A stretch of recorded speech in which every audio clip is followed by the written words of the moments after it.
यूनान मिस्र रोमा सब मिट गए जहां से। सदियों रहा है दुश्मन तोरे जा हमारा, पर कुछ बात तो है कि हस्ती मिटती नहीं हमारी। उत्तिष्ठ जागृत प्राप्य वारिणी बोध्यत। उठो, जागो और लक्ष्य प्राप्ति तक मत रुको। ये इस शब्दों से आज भी हमारे भारत के सभी लोगों को लक्ष्य प्राप्ति के लिए प्रेरित करने वाले स्वामी विवेकानंद जी का आज जन्म दिवस है। स्वामी विवेकानंद जी के आज जन्म दिवस के अवसर पर मैं उनके जीवन से जुड़े हुए 3 प्रेरक प्रसंगों को आप सभी के बीच रखना चाहता हूं। वह 3 प्रेरक प्रसंग मुझे भी हमेशा हर प्रकार की चुनौतियां परेशानियों के समय में भी मेरा साथ देते। भारतीय संस्कृति क्या है, भारतीय संस्कृति के उद्देश्य क्या है, भारतीय संस्कृति का लक्ष्य क्या है, भारतीय संस्कृति का भाव क्या है, वह 3 प्रेरक प्रसंग जो स्वामी विवेकानंद जी के जीवन से जुड़े हैं वो आप सभी लोगों को बताएंगे। स्वामी विवेकानंद जब शिकागो जाने के लिए तैयार थे और जब उसकी अनुमति लेने के लिए अपने गुरु श्री रामकृष्ण परमहंस जी की पत्नी मां शारदा जी के पास जाते हैं और मां शारदा जी के पास वह जब जाते हैं और उनके चरणों में जब वह बैठ जाते हैं और अपने मां से कहते हैं कि मां, मुझे शिकागो में धर्म संसद में सनातन धर्म का नेतृत्व करने का अवसर मिला है, मुझे आशीर्वाद दीजिए, मैं जाऊं और अपनी बात सही तरीके से रख के आऊं। मां शारदा कहती है कि तू अभी तुझे एक परीक्षा देनी पड़ेगी, कल आना, परीक्षा देना। अगर मुझे सही लगा कि तेरे अंदर वह भाव है कि तू हमारे भारत की सनातनी संस्कृति को पूरे विश्व तक पहुंचा सकते हो तो मैं तुमको अनुमति दूंगी। स्वामी विवेकानंद जी अगले दिन आते हैं और मां शारदा के चरणों में बैठ जाते हैं और मां शारदा भोजन की तैयारी कर रही होती है और उस समय जब विवेकानंद जी कक्ष में प्रवेश करते हैं, मां शारदा उनको देखते हुए कहती है कि विवेकानंद, वह जो चाकू पड़ा है वो मुझे दे, मुझे भोजन के लिए सब्जी तैयार करनी है। और विवेकानंद जी वह चाकू वहां से उठा करके मां शारदा जी के हाथ में देते हैं और जब मां शारदा देखती है कि जैसे ही विवेकानंद जी ने वह चाकू मां शारदा के हाथ में दिया, मां शारदा मुस्कुराने लगती है और मां शारदा कहती है कि विवेकानंद, तुम्हारी परीक्षा पास हो चुकी है, तुम्हारे अंदर वह भाव है, तुम्हारे अंदर वह शक्ति है कि तुम सनातन धर्म की बात पूरे विश्व तक पहुंचा सकते। विवेकानंद आश्चर्यचकित हुए कि मां, मैंने ऐसा क्या कर दिया, तुमने तो मेरी परीक्षा तक भी नहीं ली और मैं पास भी हो गया, आपने ये कैसे सिद्ध किया। तो मां शारदा ने जवाब देते हुए कहा, भारतीय संस्कृति की सबसे बड़ी प्रतीक है जो करुणा है, जो दया है। मां शारदा ने उत्तर देते हुए कहा कि विवेकानंद, जब मैंने तुझे वह चाकू उठाने के लिए कहा था तो चाकू का धार वाला हिस्सा तूने अपने हाथ में रखा और चाकू का सुरक्षित हिस्सा, लकड़ी वाला हिस्सा तूने मेरे हाथ में थमा दिया। इससे यह सिद्ध होता है कि तेरे अंदर वह भाव है जो हमारे भारतीय और सनातन संस्कृति का भाव है कि अपने आप को पीड़ा में डालकर किसी दूसरे का सहयोग करना ही हमारे भारत की सबसे बड़ी संस्कृति का भाव है। यही हमारी संस्कृति की शान है।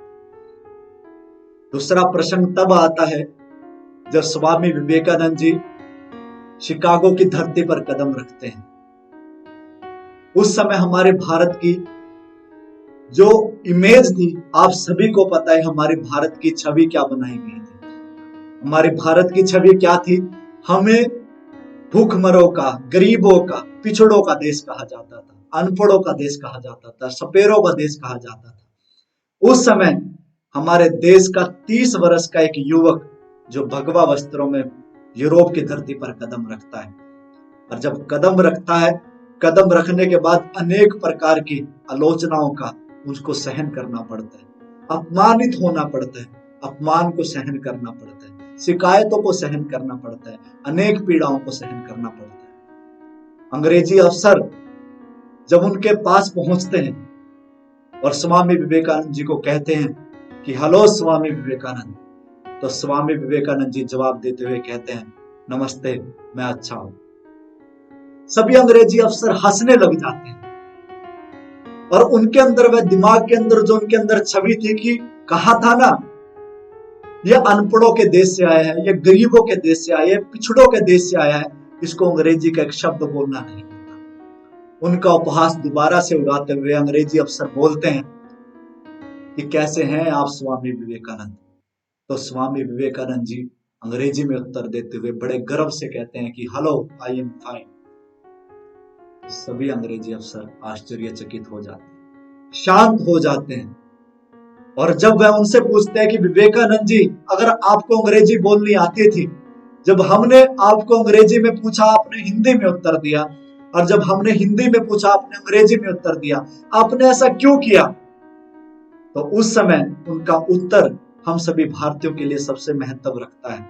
विवेकानंद जी ने उत्तर देते हुए कहा कि जब आपने अपनी माँ की इज्जत की, मैंने अपनी माँ की इज्जत की, और जब आपने मेरी माँ की इज्जत की, मैंने आपकी माँ की इज्जत की।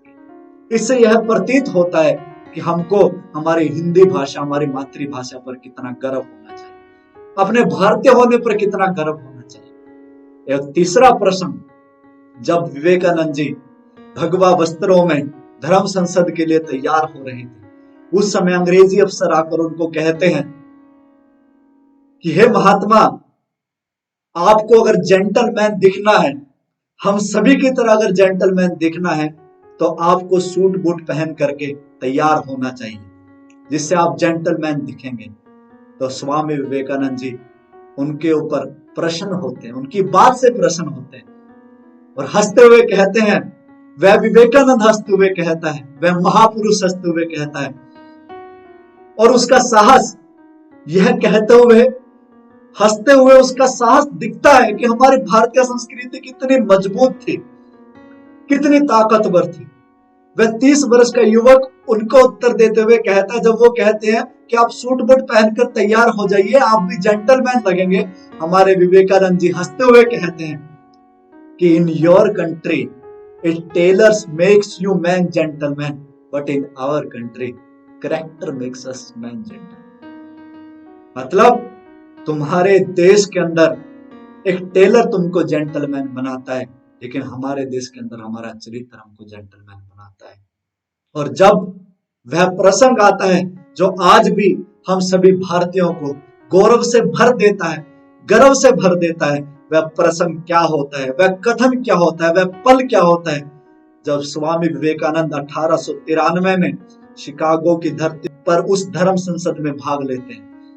उस धर्म संसद में वह जब भाग लेते हैं और जब अनेक प्रकार की पीड़ा, अपमान का सहन करके उनको बोलने तक का अवसर नहीं दिया जाता, उस समय वह जब धर्म संसद में बोलने के लिए खड़े होते हैं और उनको 2 मिनट का समय दिया जाता है, उस 2 मिनट के अंदर जब उनको अपनी सनातन संस्कृति की बात कहनी है, जो अनेक पीड़ा अपमान को सहन करके आए, उस समय एक सामान्य व्यक्ति होता तो अपना आत्मविश्वास खो देता। तो उस समय जब धर्म संसद में विवेकानंद जी भाषण देने के लिए खड़े होते हैं और वह शब्द बोलते हैं कि all the brothers and sister of America, और जब यह कथन बोलते हैं, वह 2 मिनट का जो समय उनको मिला था उससे कहीं अधिक समय तो तालियों में निकल जाता है। और जब वह तालियों से निकलने वाला समय खत्म होता है तो उसके बाद एक पंक्ति बोलते हैं और आज का विषय मेरा उसी पंक्ति पर समाप्त हो जाता है। वह पंक्ति क्या थी जो उन्होंने बोली और पूरा जीवन परिवर्तित करके रख दिया। अनेक पीड़ाओं का सामना उन्होंने सहना पड़ा, अनेक अपमानित होने का सामना उन्होंने सहना पड़ा, उसके बावजूद भी अंत में वह उस धर्म संसद में जाकर क्या बात कहते हैं कि आप सभी यूरोप के भाइयों और बहनों, आप सभी अमेरिका के भाइयों बहनों, आपने मेरा अमेरिका आने पर जो मेरा स्वागत किया, मेरा जो आदर किया, मैं उसके लिए आपको धन्यवाद देता हूं। और जब यह बात वो कहते हैं, वो लोग जिन्होंने स्वामी विवेकानंद जी का अपमान हर कदम पर किया था, जो उस धर्म संसद में मौजूद थे, उनका सर शर्म से झुक जाता है। तो मित्रों, स्वामी विवेकानंद जी, और यही तो हमारी सनातनी संस्कृति है कि हम सब लोग इतने कठिन समय में भी अपना विवेक को नहीं खोते, अपने संस्कृति के भाव को नहीं खोते, और हम सब लोग अपने संस्कृति को हमेशा ऊपर रखते हैं। विवेकानंद जी ने कहा था, वसुधैव कुटुंबकम का भाव रखने वाला हमारा भारत देश पूरे दुनिया के सभी भाई बहनों को अपना परिवार का हिस्सा स्वीकार करता है, अपने भाई बहनों की तरह स्वीकार करता है। तो आप सभी, हम सभी भारतीय आज 12 जनवरी के अवसर पर, उनके जन्म दिवस के अवसर पर उनको नमन करने के लिए हम सब लोग हमेशा उनको नमन करने के लिए तैयार रहेंगे। और हमारा जीवन, जब तक हमारा जीवन रहे, हम उनको नमन करते रहेंगे।